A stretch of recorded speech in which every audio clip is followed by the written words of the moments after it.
दोस्तों, आज की गौतम बुद्ध कहानी के माध्यम से हम आपको बताएंगे कि बुद्ध के नजरिए से हमारे जीवन का मूल्य क्या है। हम में से बहुत से लोग अपनी जिंदगी की कीमत नहीं समझते और ऐसी चीजों में अपनी जिंदगी बर्बाद कर देते हैं जिससे हमें ही नुकसान होता है। कुछ लोग शराब के पीछे और कुछ पैसों के पीछे अपना पूरा जीवन बर्बाद कर देते हैं। आज की बुद्ध कथा के माध्यम से आपको पता चलेगा कि हमारा जीवन कितना अनमोल है और हमें अपना यह अनमोल जीवन कैसे जीना चाहिए। एक समय की बात है, गौतम बुद्ध अपने शिष्यों को जीवन से जुड़ी अच्छी और बुरी बातों का ज्ञान दे रहे थे। सभी शिष्य बड़े ध्यान से उनकी बात सुन रहे थे। उन सभी में एक शिष्य ऐसा भी था जिसे प्रश्न पूछने की आदत थी। वह उठकर गौतम बुद्ध के पास गया और उनसे बोला, आप हमें जीवन के बारे में जो कुछ भी सिखा रहे हैं उसका क्या फायदा, क्योंकि हम में से कई बच्चे तो यह भी नहीं जानते कि हमारे जीवन का मूल्य क्या है और यह जीवन कितना कीमती है हमारे लिए है। पहले कृपया हमें बताएं कि इस जीवन का मूल्य क्या है। बुद्ध ने अपने शिष्य की बात सुनकर अपने कमरे में जाकर पत्थर का एक चमकता हुआ टुकड़ा ले आया। मैं तुम्हें इस जीवन का मूल्य तब बताऊंगा जब तुम्हें इस पत्थर का सही मूल्य पता चलेगा, उन्होंने कहा और टुकड़ा अपने शिष्य को दे दिया। आप भी इस पत्थर के टुकड़े को किसी को नहीं बेचें। शिष्य गौतम बुद्ध की बात मानकर बाजार की ओर चले गए। उसने पहले बाजार में एक फल विक्रेता को देखा और उसे एक पत्थर दिखाकर पूछा, इस पत्थर के बदले तुम मुझे कितने फल दे सकते हो?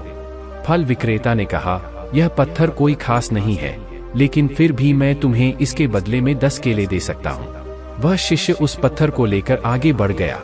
तभी उनकी मुलाकात एक सब्जी बेचने वाले से हुई। शिष्य ने सब्जी विक्रेता से पत्थर की कीमत पूछी। इस पत्थर की कीमत के बदले मैं तुम्हें अधिक से अधिक सब्जियों से भरा एक थैला दे सकता हूँ। सब्जी विक्रेता ने पत्थर को ध्यान से देखा। उस पत्थर को लेकर शिष्य एक सोने के व्यापारी के पास गया। पत्थर के उस टुकड़े की चमक देखते ही सुनार ने उसकी कीमत 100 सोने के सिक्के लगा दी। जब शिष्य ने टुकड़ा बेचने से इनकार कर दिया तो सुनार बदले में 200 सोने के सिक्के देने पर सहमत हो गया, लेकिन शिष्य ने वह पत्थर नहीं बेचा। इसके बाद शिष्य एक हीरे के व्यापारी के पास गया और पत्थर का टुकड़ा उसके सामने रख दिया। जैसे ही हीरे के व्यापारी ने उस पत्थर को देखा, उसने एक साफ कपड़ा बिछाया, उस पर पत्थर रखा, फिर उसकी परिक्रमा की और हाथ जोड़कर पत्थर को कपड़े में लपेटते हुए कहा, तुम जिसे साधारण समझ रहे हो उसकी कीमत पूछ रहे हो पत्थर। दरअसल यह एक बहुमूल्य माणिक है। ऐसा माणिक हर किसी को नहीं मिलता। अगर मैं अपना सब कुछ बेच भी दूं तो भी मैं उसकी कीमत नहीं चुका सकता। उस व्यापारी की बातें सुनकर शिष्य आश्चर्यचकित रह गया।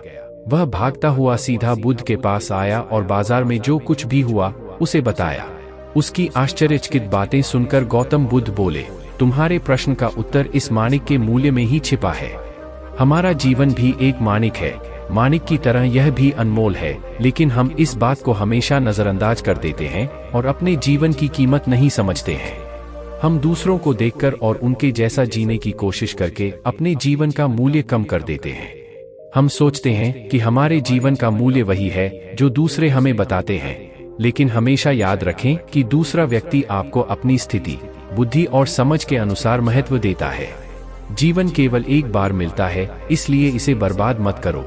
अपने जीवन को उतना ही मूल्यवान समझें जितना आप अपने बैंक में मौजूद पैसों को मानते हैं।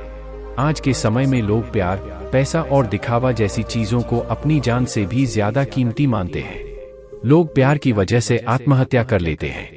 पैसे के नाम पर वो ऐसे काम करने लगते हैं जिससे उनकी जिंदगी बर्बाद हो जाती है। नाम कमाने के नाम पर वो गलत काम करने लगते हैं। हमेशा याद रखें कि दिखावा करना जरूरी नहीं है। प्यार दोबारा पाया जा सकता है, पैसा दोबारा कमाया जा सकता है, लेकिन जिंदगी दोबारा नहीं पाई जा सकती। इसलिए अपना अनमोल जीवन अच्छे से जिएं। हर सेकंड का आनंद लें। कभी यह मत सोचो कि तुम इस दुनिया में किसी काम के नहीं हो। यह कभी मत सोचो कि तुम्हारा जीवन निरर्थक है। तुम्हारे होने या न होने से कोई फर्क नहीं पड़ता। जब भी आपके मन में ऐसे नकारात्मक विचार आएं, तो बस खुद को याद दिलाएं कि जीवन एक रत्न है और यह अमूल्य है।